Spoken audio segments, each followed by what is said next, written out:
look, we got a pig squeal on national television. We got snare bombs, which we have you to thank for, I'm sure. So how much red tape? How was that whole experience for you?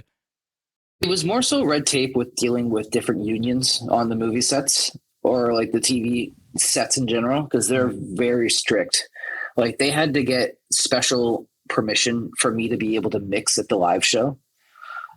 Like our lighting person, Taylor, was not able to do lights whatsoever. Like they just wouldn't let her touch the board.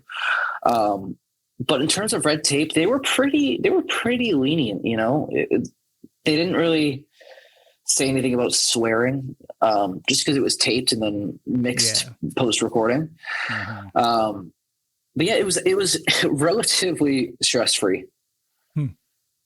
So is there like a huge difference in the mix, that we heard on TV versus the mix that we who mixes that for TV afterwards? It's like that, because that it goes back to the conversation we just had, right? Like someone who doesn't understand the thing might make it sound weird, but it sounded great on TV for what it's worth. Well, so that was a really interesting thing.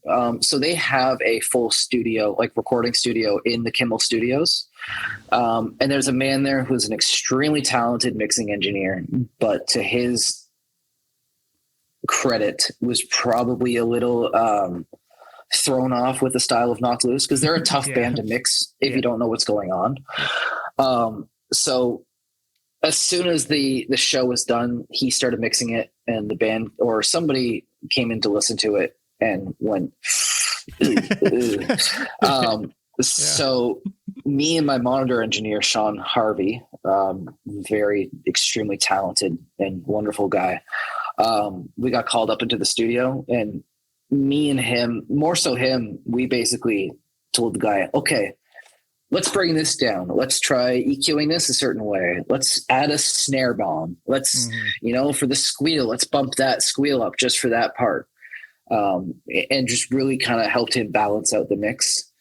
It was pretty rough when we went into the studio initially, but it came out great, man. And the guy was so easy to work with too. That's why I'm not trying to say like he did a bad job, because he didn't whatsoever. He was just very out of his element. But it was a really cool experience, man. Jordan Fish from Bring the Horizon was also there mixing it with us too, because he's Poppy's. Yeah, dude, it's insane. Just being in a room with him in general was pretty crazy. But yeah, that's cool. Awesome. It's cool that you guys were able to come in though and to kind of guide that mix, right? Like, because it could have turned out completely different, but that could have been on them, right? They could have been closed off to the idea of having other people come in and kind of help them out, or quote unquote tell them what to do. He could have mixer dude could have had an ego and been like, no, hell no, I'm doing this my way or whatever. And the studio just being, or the studio, like it just So it's cool. Yeah. It's cool that ultimately, because everyone wins in that scenario, right? Yeah, absolutely. Dude, it just makes everybody happy too.